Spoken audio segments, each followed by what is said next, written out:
आप सभी का फर्स्ट क्वेश्चन क्या पूछा जा रहा है। पहला प्रश्न कर रहा है कि राष्ट्रीय ध्वज कब अपनाया गया था। राष्ट्रीय ध्वज कब अपनाया गया था, इस क्वेश्चन का राइट आंसर क्या हो जाएगा। आप लोग फटाफट कमेंट बॉक्स में डालिएगा कि इस क्वेश्चन का राइट आंसर क्या हो जाएगा। इस क्वेश्चन का राइट आंसर हो जाएगा ऑप्शन नंबर डी, यानी कि 22 जुलाई 1947 को अपनाया गया था। चलिए अगले क्वेश्चन की ओर बात करते हैं। आप सभी का सेकेंड नंबर क्वेश्चन है, इनमें से कौन सी नदी अरब सागर में मिलती है। इनमें से कौन सी नदी अरब सागर में मिलती है। ऑप्शन नंबर ए में सिंधु, बी में गोदावरी, सी में ब्रह्मपुत्र और डी में कृष्ण। इस क्वेश्चन का राइट आंसर हो जाएगा आप सभी का ऑप्शन नंबर ए, यानी कि सिंधु नदी। ऑप्शन नंबर ए आप सभी का राइट आंसर हो जाएगा। चलिए अगले क्वेश्चन की ओर बात करते हैं स्टूडेंट। आप सभी का अगला क्वेश्चन है थर्ड नंबर, करें कि इनमें से किस क्रिकेट खिलाड़ी को राजीव गांधी खेल रत्न पुरस्कार 2018 दिया गया है। 2018 दिया गया है। तो इस क्वेश्चन का राइट आंसर हो जाएगा आप सभी का ऑप्शन नंबर सी, यानी कि विराट कोहली को दिया गया है। Virat Kohli option number B आप सभी का राइट आंसर हो जाएगा। चलिए अगले क्वेश्चन की ओर बात करते स्टूडेंट। आप सभी का अगला क्वेश्चन है फोर नंबर, इनमें से कौन उड़ीसा की पारंपरिक चित्रकारी है। निम्न में से कौन उड़ीसा की पारंपरिक चित्रकारी है। ऑप्शन नंबर ए में वर्ली, बी में पट्टचित्र, सी में साक्षी और डी में मधुबनी। तो फोर का जो राइट आंसर हो जाएगा आप सभी का ऑप्शन नंबर बी, यानी कि पट्टचित्र हो जाएगा। ऑप्शन नंबर बी आप सभी का राइट आंसर हो जाएगा। चलिए अगले क्वेश्चन की ओर बात करते हैं। आप सभी का 5 नंबर क्वेश्चन है कि इनमें से कौन रिजर्व बैंक का गवर्नर नहीं रहा है। इनमें से कौन ऐसा व्यक्ति है जो कि गवर्नर नहीं रहा है रिजर्व बैंक का। तो 5 का हो जाएगा आप सभी का बी, यानी कि Sunil Arora. Sunil Arora option number B आप सभी का राइट आंसर हो जाएगा क्वेश्चन नंबर 5 का। चलिए अगले क्वेश्चन की ओर बात करते हैं। आप सभी का 6 नंबर क्वेश्चन है कि इनमें से कौन बाणभट्ट द्वारा लिखित प्राचीन पुस्तक है। कादम्बरी, मृच्छकटिका, मेघदूतम और गीत गोविंद। 6 का हो जाएगा आप सभी का ऑप्शन नंबर, यानी कि कादम्बरी। ऑप्शन नंबर ए आप सभी का राइट आंसर हो जाएगा। चलिए अगले क्वेश्चन की ओर बात करते हैं स्टूडेंट। उससे पहले आप सभी से एक छोटा सा रिक्वेस्ट है कि अभी तक आप समय चैनल को सब्सक्राइब नहीं किए हैं तो प्लीज स्टूडेंट चैनल को सब्सक्राइब कर साथ साथ बेल आइकन को प्रेस कर दीजिएगा, ताकि ऐसा मोस्ट इंपोर्टेंट क्लास स्टूडेंट आप तक सबसे जल्द पहुंचते रहे। चलिए अगले क्वेश्चन की ओर बात करते हैं। आप सभी का 7 नंबर क्वेश्चन है कि इनमें से पारसी नव वर्ष को किस नाम से जानते हैं। इनमें से पारसी नव वर्ष को किस नाम से जानते हैं। तो 7 का हो जाएगा बी, यानी कि Navroz. Navroz option number B आप सभी का राइट आंसर हो जाएगा। चलिए अगले क्वेश्चन की ओर बात करते हैं स्टूडेंट। आप सभी का अगला क्वेश्चन क्या पूछा जा रहा है, ध्यान दीजिएगा। और मैं आप सभी को बार बार बोल रहा हूं कि सारे प्रश्न आप सभी के लिए काफ़ी ज़्यादा इंपॉर्टेंट होने वाला, ठीक है। तो आप लोग ध्यान से क्लास को अटेंड कीजिएगा तो आप सभी के लिए काफ़ी बेटर रहेगा, क्योंकि सारे प्रश्न आप सभी के लिए काफ़ी ज़्यादा इंपॉर्टेंट है, ठीक है ना। चलिए अगले क्वेश्चन की ओर बात करते हैं। आप सभी का 8 नंबर क्वेश्चन है कि वार एंड पीस पुस्तक किसके द्वारा लिखी गई है। वार एंड पीस पुस्तक किसके द्वारा लिखी गई है। तो 8 का आ जाएगा आप सभी का ऑप्शन नंबर ए, यानी कि लियो टॉलस्टॉय। लियो टॉलस्टॉय आप सभी का राइट आंसर हो जाएगा। चलिए और फटाफट आप लोग कमेंट बॉक्स में सारे क्वेश्चन का आंसर देते रहिए, और लास्ट में आप सभी को अपना स्कोर कमेंट बॉक्स में लिखना कि आप सभी ने कितने क्वेश्चन में कितने क्वेश्चन को अटेंड कर पा रहे, ठीक है ना।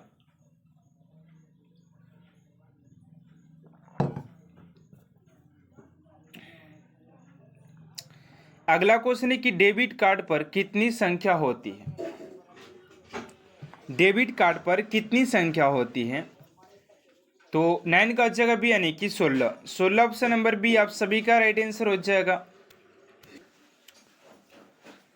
चलिए अगले क्वेश्चन की ओर बात करते हैं आप सभी का। अगला क्वेश्चन है कि समय परीक्षण टाइम ट्रेवल इनमें से किस खेल से संबंधित है। तो 10 का राइट आंसर हो जाएगा आप सभी का ऑप्शन नंबर ए यानी कि साइकिलिंग हो जाएगा। ऑप्शन नंबर ए स्टूडेंट आप सभी का राइट आंसर हो जाएगा क्वेश्चन नंबर 10 का। चलिए अगले क्वेश्चन की ओर बात करते हैं आप सभी का। अगला क्वेश्चन पूछा जा रहा है 11 नंबर करे कि 17वीं लोकसभा का स्पीकर यानी कि अध्यक्ष कौन है। ये भी क्वेश्चन आप सभी के लिए काफ़ी इंपॉर्टेंट है कि 17वीं लोकसभा का स्पीकर यानी अध्यक्ष कौन है बने हैं। तो 11 का जगह आप सभी का ऑप्शन नंबर सी यानी कि ओम बिड़ला। ऑप्शन नंबर सी आप सभी का राइट आंसर हो जाएगा क्वेश्चन नंबर 11 का। चलिए अगले क्वेश्चन की ओर बात करते हैं आप सभी का। 12 नंबर क्वेश्चन है कि भारतीय संविधान में कितनी अनुसूचियां हैं। भारतीय संविधान में कितनी अनुसूचियां हैं। 14, 12, 11 या 13। तो 12 का हो जाएगा बी यानी कि 12 हो जाएगा। 12 हो जाएगा। अनुसूचियों की संख्या की बात करते तो अभी तक 12 है, ठीक है ना। ये भी क्वेश्चन काफ़ी इंपॉर्टेंट है आप सभी के लिए। अगला क्वेश्चन है कि जनगणना 2011 के अनुसार भारत का जनघनत्व कितना है। जनगणना 2011 के अनुसार भारत का जनघनत्व कितना है। तो 13 का राइट आंसर हो जाएगा ऑप्शन नंबर बी यानी कि 382 प्रति वर्ग किमी हो जाएगा। ऑप्शन नंबर बी आप सभी का राइट आंसर हो जाएगा। चलिए अगले क्वेश्चन की ओर बात करते हैं आप सभी का। 14 नंबर क्वेश्चन है कि इलेक्ट्रॉन की खोज किसने की थी। इलेक्ट्रॉन की खोज की बात करते हैं तो आप सभी के ऐसे हैं जो कि आप सभी के खोज के बारे में पूछे जाते हैं, जैसे कि पंखा की खोज किसने किया था, साइकिल का खोज किसने किया था, ठीक है ना। साइकिल खोज मिलर ने किया था और पंखा खोज हिलर ने किया था। ये सारे क्वेश्चन आप सभी के एग्जाम में पूछे जाते हैं। तो बात करते हैं इलेक्ट्रॉन की खोज की, तो 14 का आ जाएगा यानी कि जे थॉमसन ने किया था। J Thomson option number A आप सभी का राइट आंसर हो जाएगा। चलिए अगले क्वेश्चन की ओर बात करते हैं आप सभी का। अगला क्वेश्चन है 15 नंबर कि इनमें से किस मंत्री का नाम भारत ब्रिटेन संबंधों के परिप्रेक्षण में जारी 100 सर्वाधिक प्रभावशाली महिलाओं की सूची में अंकित किया गया है। तो 15 का राइट आंसर हो जाएगा ऑप्शन नंबर बी यानी कि Nirmala Sitharaman. Option number B आप सभी का राइट आंसर हो जाएगा। चलिए नेक्स्ट क्वेश्चन की ओर बात करते हैं आप सभी का। नेक्स्ट क्वेश्चन है कि इनमें से किस वंश की स्थापना कुतुबुद्दीन ऐबक ने किया था। इनमें से किस वंश की स्थापना कुतुबुद्दीन ऐबक ने किया था। तो 16 का जाएगा आप सभी का डी यानी कि गुलाम वंश की स्थापना किया था। Option number D. चलिए अगला क्वेश्चन आप सभी का 17 नंबर की इनमें से प्रोटीन की कमी से कौन सा रोग होता है। प्रोटीन की कमी से कौन सा रोग होता है। आपसे कहता है कि विटामिन B1 की कमी से बेरी रोग होता है, ठीक है ना। आयोडीन कमी से आपसे के गलगट हो जाता है। लेकिन 17 नंबर क्वेश्चन का राइट आंसर हो जाएगा क्वाशियोरक। ऑप्शन नंबर ए आप सभी का राइट आंसर हो जाएगा। चलिए अगला क्वेश्चन है 18 नंबर की जल में उपस्थित किस तत्व के कारण कैंसर हो सकता है। जल में उपस्थित किस तत्व के कारण कैंसर हो सकता है। तो 18 का अच्छा आप सभी का आर्सेनिक। आर्सेनिक के कारण से आप सभी के कैंसर हो जाती है अगर जल की मात्रा में पाया जाए, जल में पाया जाए इसका मात्रा, तो ठीक है।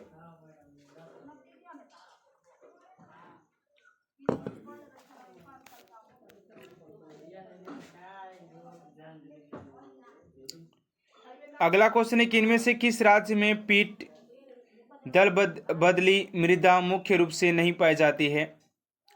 19 का जगह बी यानी कि Madhya Pradesh. Option number B आप सभी का राइट आंसर हो जाएगा।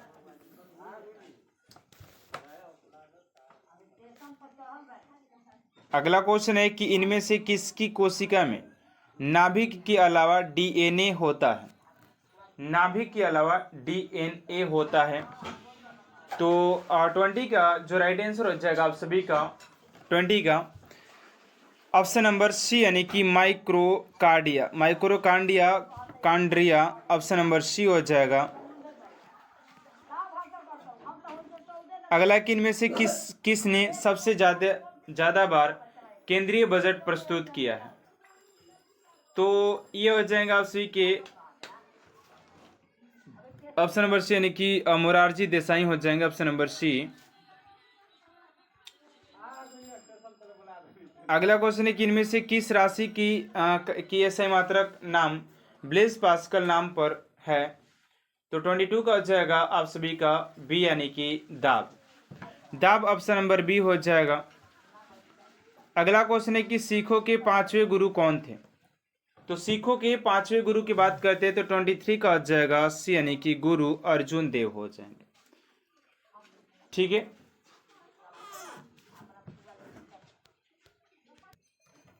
चलिए अगले क्वेश्चन की ओर बात करते हैं। 24 नंबर क्वेश्चन पूछा जा रहा है कि भारतीय संविधान के किस अनुच्छेद के तहत हिंदी को आधिकारिक राजभाषा घोषित किया गया है? 24 का हो जाएगा आप सभी का बी यानी कि अनुच्छेद 343। अगले कौन कौन से नगर सिंधु सभ्यता के बंदरगाह नगर थे? 25 का जगह डी यानी कि इनमें से सभी जो था। अगला किस वेद में जादुई माया और वशीकरण मैजिकल चार्म एंड स्पेल्स का वर्णन है? 26 का जगह डी यानी कि अथर्ववेद ऑप्शन नंबर डी हो जाएगा।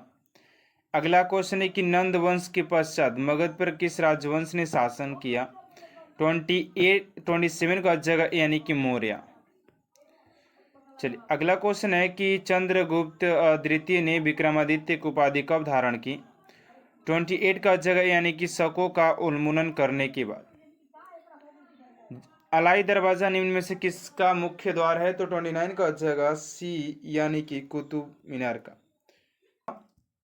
क्या आप सभी का प्रश्न क्या पूछा जा रहा है और साथ में आप लोग इस क्वेश्चन का जवाब आप सभी को कमेंट बॉक्स में देना है ताकि ये देखा जाए कि आप लोग कितने अपने एग्जाम के प्रति अपना प्रिपरेशन किया है। तो चलिए स्टार्ट करते हैं आज के पहले क्वेश्चन की ओर। पहला क्वेश्चन कह रहा है कि निम्नलिखित में से किस राज्य में हम्पी नृत्य महोत्सव मनाया जाता है? फर्स्ट क्वेश्चन है कि किस राज्य में हम्पी नृत्य महोत्सव मनाया जाता है? ऑप्शन नंबर ए में दिया है केरल, बी में कर्नाटक, सी में तमिलनाडु और सी में ओडिशा। इस क्वेश्चन का राइट आंसर हो जाएगा आप सभी का ऑप्शन नंबर बी यानी कि ये कर्नाटक में मनाया जाता है। कहां पर मनाया जाता है? कर्नाटक में मनाया जाता है। चलिए अगले क्वेश्चन की ओर बात करते हैं। आप सभी का अगला क्वेश्चन है सेकेंड नंबर, कह रहा है कि भारत के किस राज्य में प्रत्येक घर में छत पर वर्षा जल संरचना बनाना अनिवार्य कर दिया गया है? भारत के किस राज्य में प्रत्येक घर में छत पर वर्षा जल संरचना बनाना अनिवार्य कर दिया गया है? तो बताना है कि आप सभी को कौन से राज्य में इसको अनिवार्य किया गया है। क्वेश्चन काफी इंपॉर्टेंट है आप सभी के लिए। तो राइट आंसर हो जाएगा आप सभी का ऑप्शन नंबर सी यानी कि तमिलनाडु में। तमिलनाडु आप सभी का option number C is right answer हो जाएगा क्वेश्चन नंबर सेकेंड का। चलिए अगले क्वेश्चन की ओर बात करते हैं। आप सभी का अगला क्वेश्चन है कि माता पिता के क्रोमोजोम का कौन सा संयोजन बालिका शिशु के लिए जिम्मेदार है? बालिका शिशु के लिए जिम्मेदार है। तो ये क्वेश्चन आप सभी के बायो से लिया गया। क्वेश्चन का राइट आंसर हो जाएगा आप सभी का ऑप्शन नंबर बी यानी कि X6 हो जाएगा ऑप्शन नंबर बी आप सभी का राइट आंसर हो जाएगा। चलिए अगले क्वेश्चन की ओर बात करते हैं। आप सभी का 4 नंबर क्वेश्चन है कि जून 2019 में भारत के युवा मामले एवं खेल मंत्री कौन थे? कह रहा है कि जून 2019 में भारत के युवा मामले एवं खेल मंत्री कौन थे? तो 4 का जो राइट आंसर हो जाएगा आप सभी का ऑप्शन नंबर बी यानी कि किरेन रिजिजू हो जाएंगे। ऑप्शन नंबर बी आप सभी का राइट आंसर हो जाएगा। चलिए अगले क्वेश्चन की ओर बात करते हैं स्टूडेंट आप सभी का। नेक्स्ट क्वेश्चन क्या पूछा जा रहा है, ध्यान दीजिएगा। चलिए अगले क्वेश्चन की ओर बात करते हैं स्टूडेंट आप सभी का। अगला क्वेश्चन पूछा जा रहा है कि यदि किसी वस्तु को अवतल दर्पण के पोल और फोकस के बीच रखा जाए तो प्रतिछाया का आकार कैसा होगा। यदि किसी वस्तु को अवतल दर्पण के पोल और फोकस के बीच में रखा जाए तो प्रतिछाया का आकार कैसा होगा। बराबर होगा, बहुत बड़ा होगा, या बिंदु के बराबर होगा, या बहुत छोटा होगा। तो फटाफट इस क्वेश्चन का राइट आंसर आप लोग कमेंट बॉक्स में डालिएगा कि इस क्वेश्चन का राइट आंसर क्या हो जाएगा। तो 5 का हो जाएगा आप सभी का ऑप्शन नंबर बी, यानी कि बहुत बड़ा हो जाएगा। ठीक है, मान के चलते हमने अवतल दर्पण को ले लिया, ठीक है ना, और अवतल दर्पण लेने के बाद इस पर फोकस को रखते बीच में रखते हैं, तो यहाँ पर जो छाया बनेगा कह रहा है कि प्रतिछाया जो बनेगा आकार उसका होगा वो बड़ा होगा। ठीक है ना। चलिए अगले क्वेश्चन की ओर बात करते हैं आप सभी का। 6 नंबर क्वेश्चन है। उससे पहले आप सभी से एक छोटा सा रिक्वेस्ट है कि स्टूडेंट अभी तक आपने चैनल को सब्सक्राइब नहीं किए तो प्लीज स्टूडेंट चैनल को सब्सक्राइब कर साथ साथ बेल आइकन को प्रेस कर दीजिएगा ताकि ऐसा मोस्ट इंपोर्टेंट क्लास का नोटिफिकेशन आप तक सबसे जल्द पहुंचते रहे। 6 नंबर क्वेश्चन है कि गुरु नानक देव का जन्म कहाँ हुआ था। गुरु नानक देव का जन्म कहाँ हुआ था। गुरुदासपुर, जलालाबाद, या तलवंडी, या फिरौल। तो 6 का हो जाएगा आप सभी का ऑप्शन नंबर सी, यानी कि तलवंडी में हो जाएगा, तलवंडी, ऑप्शन नंबर सी। चलिए अगले क्वेश्चन की ओर बात करते हैं। 7 नंबर क्वेश्चन है कि निम्नलिखित में से कौन एक भारतीय बहुराष्ट्रीय कंपनी नहीं है। यानी कि निम्न में से ऐसी कौन सी कंपनी है जो कि भारतीय बहुराष्ट्रीय कंपनी में से नहीं है। 7 को हो जाएगा बी, यानी कि यूनिलीवर। बाकी सब आप सभी के महिंद्रा ग्रुप, इन्फोसिस, या आदित्य बिरला ग्रुप, ये सारे आप सभी के बहुराष्ट्रीय कंपनी है, लेकिन यूनिलीवर जो है आप सभी की बहुराष्ट्रीय कंपनी नहीं हो जाती है, ऑप्शन नंबर बी। चलिए अगले क्वेश्चन की ओर बात करते हैं आप सभी का। नेक्स्ट क्वेश्चन पूछा जा रहा है, करें कि राष्ट्रीय खाद्य अधिनियम किस वर्ष लागू हुआ था। सारे क्वेश्चन स्टूडेंट आप सभी के लिए काफी इंपोर्टेंट है, तो क्लास को आप लोग एंड तक देखिएगा विदाउट स्किप किए, ठीक है ना। करें कि राष्ट्रीय खाद्य अधिनियम किस वर्ष लागू किया गया था। तो 8 का आ जाएगा आप सभी का ऑप्शन नंबर बी, यानी कि 2013 में जो क्या हुआ था, राष्ट्रीय खाद्य अधिनियम को लागू किया गया था 2013 में, याद रखिएगा। चलिए 9 के और बात करते हैं कि 9 नंबर क्वेश्चन पूछा जा रहा है कि जून 2019 में भारत के युवा मामले एवं खेल मंत्री कौन थे। तो ये बता चुके हैं कि ऑप्शन नंबर बी हो जाएगा, रिजिजू हो जाएंगे। अगला क्वेश्चन है आप सभी का 10 नंबर क्वेश्चन पूछा जा रहा है कि निम्न में से कौन खाद्य पदार्थ के विकृत गंधिता का कारण है। 10 का राइट आंसर क्या हो जाएगा स्टूडेंट, फटाफट आप लोग कमेंट बॉक्स में लिखिएगा कि इस क्वेश्चन का राइट आंसर क्या हो जाएगा। करें कि ऑक्सीजन, हाइड्रोजन, नाइट्रोजन, या कार्बन मोनोहाइड्रेट। तो इस क्वेश्चन का राइट आंसर हो जाएगा आप सभी का ऑप्शन नंबर, तो 10 का राइट आंसर हो जाएगा आप सभी का ऑप्शन नंबर ए, यानी कि ऑक्सीजन गैस हो जाएगा। ऑप्शन नंबर ए आप सभी का राइट आंसर हो जाएगा क्वेश्चन नंबर 10 का।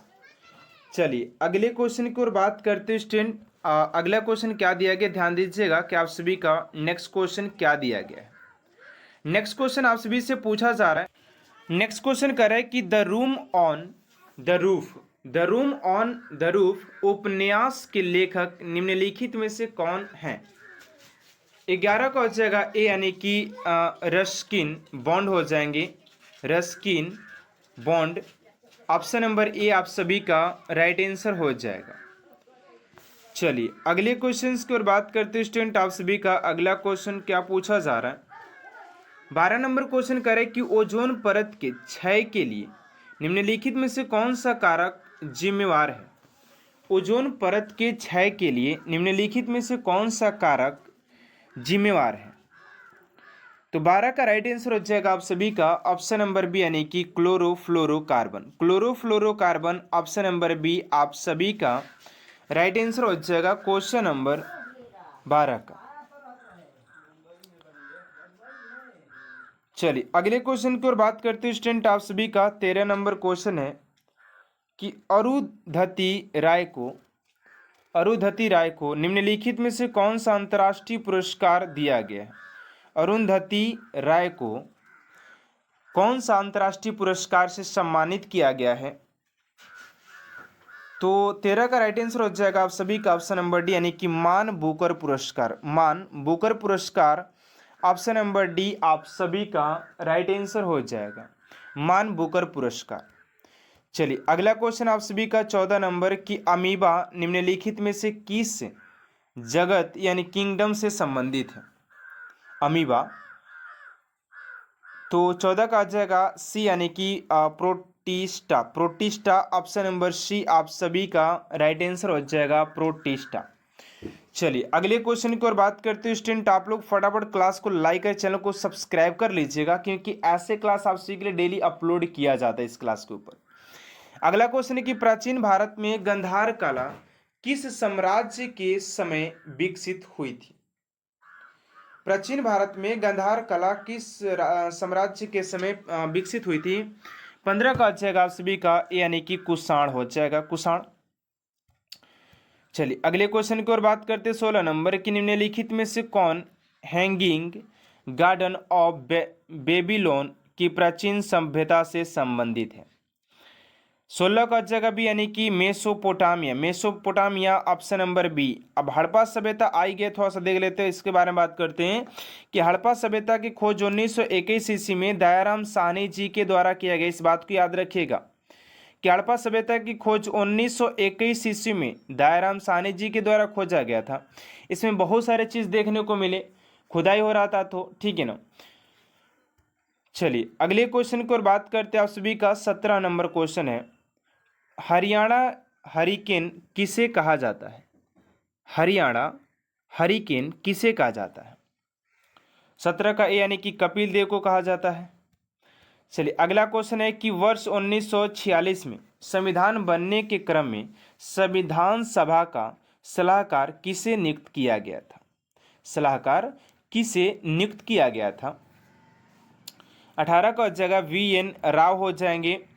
ऑप्शन नंबर ए आप सभी का राइट आंसर हो जाएगा, VN Rao, option number A. चलिए अगले क्वेश्चन की ओर बात करते 19 नंबर की निम्नलिखित में से कौन सा युग्म सही सुमेलित है। तो यहाँ पर आप सभी को कुछ युग्म दिया गया है जिसको आप सभी को अच्छी तरीके से मैच करना है, कौन सा मैच है कौन सा मैच नहीं है। तो 19 का आ जाएगा आप सभी का मैं बता दूं कि DSC, यानी कि east India leather Tamil Nadu, east India leather Tamil Nadu हो जाएगा। अगला 20 नंबर की भारतीय संविधान का कौन सा अनुच्छेद मूल कर्तव्य के बारे में बताता है। आप सभी में 5 टॉपिक के ऊपर डिस्कस करने वाला कि ऐसा कौन सा टॉपिक है जिससे कि आप सभी के एग्जाम में 100% क्वेश्चन पूछा जाएगा। उस टॉपिक में से एक टॉपिक है आप सभी के अनुच्छेद। आप सभी के अनुच्छेद से 1 से 2 क्वेश्चन 100% पूछा जाएगा। वो चाहे एग्जामिनर क्वेश्चन दे या ना दे, लेकिन इसका क्वेश्चन जरूर देगा आप सभी के अनुच्छेद से संबंधित। इस बात को याद रखिएगा। 20 का हो जाएगा आप सभी का डी, यानी कि अनुच्छेद 51A हो जाएगा। अगला है कि भारतीय पुरुष राष्ट्रीय हॉकी टीम 2019 के कप्तान का नाम क्या है। यह हो जाएगा मनप्रीत सिंह हो जाएगा, ऑप्शन नंबर डी। अगला क्वेश्चन है कि गुरु घासीदास राष्ट्रीय पार्क कहाँ पर है। 22 का हो जाएगा छत्तीसगढ़, ऑप्शन नंबर ए। अगला क्वेश्चन है कि भारत के राष्ट्रीय गान अंगीकार किया था हिंदी प्रारूप कब किया गया था। 23 का हो जाएगा ए, यानी कि 26 जनवरी 1950 को। अगला क्वेश्चन है कि स्वामी विवेकानंद के गुरु का नाम क्या है। तो स्वामी विवेकानंद के गुरु के नाम की बात करते तो ये हो जाएगा रामकृष्ण परमहंस। अगला क्वेश्चन है कि इलाहाबाद बैंक का मुख्यालय कहाँ पर है। इलाहाबाद बैंक का मुख्यालय कहाँ पर है। 25 का हो जाएगा डी, यानी कि कोलकाता। अगला क्वेश्चन है कि सिंध का नखलिस्तान बाघ हड़प्पा सभ्यता के किस पुरास्थल को कहा गया है। 26 का हो जाएगा सी का बी, यानी कि मोहनजोदड़ो कहा गया है। निम्नलिखित में से किस शहर में अशोक के शिलालेख नहीं है। तो हो जाएगा सी का ऑप्शन नंबर सी, यानी कि पाटलिपुत्र में इसका कोई भी अभिलेख देखने को नहीं मिलता है। अभिलेख है, सॉरी मैंने इसको शिलालेख आई थिंक पढ़ लिया, ये सॉरी शिलालेख है, ठीक है ना, शिलालेख। अगला क्वेश्चन है 28 नंबर की नगरों का क्रमिक पतन किस काल की एक महत्वपूर्ण विशेषता थी। तो ये थी आप सभी के 28 का हो जाएगा ए यानी कि गुप्त काल की थी। अगला क्वेश्चन आप सभी का 29 नंबर क्वेश्चन है। अगला क्वेश्चन है कि घंटा मर्दाला कहाँ का लोक नृत्य है। तो घंटा मर्दाला के बात करते तो 29 का हो जाएगा सी यानी कि आंध्र प्रदेश का हो जाएगा। अगला क्वेश्चन है कि विश्व की सबसे लंबी दरार घाटी किस महाद्वीप में स्थित है। तो हो जाएगा आप सभी के अफ्रीका महाद्वीप में। तो आज की इस क्लास को स्टूडेंट यहीं तक एंड करते। आप लोग स्टूडेंट पहले ये बता दीजिए कि आप सभी को 30 क्वेश्चन में कितने क्वेश्चन को आप लोग रियल में अटेंड कर पाए हैं। तो आज की क्लास अगर आप सभी को अच्छा लगे तो प्लीज चैनल को सब्सक्राइब कर साथ साथ बेल आइकन को प्रेस कर दीजिएगा ताकि ऐसा मोस्ट इंपोर्टेंट क्लास स्टूडेंट आप तक सबसे जल्द पहुंचते रहे। तो मिलते हैं स्टूडेंट नेक्स्ट क्लास में। Thanks for watching my class.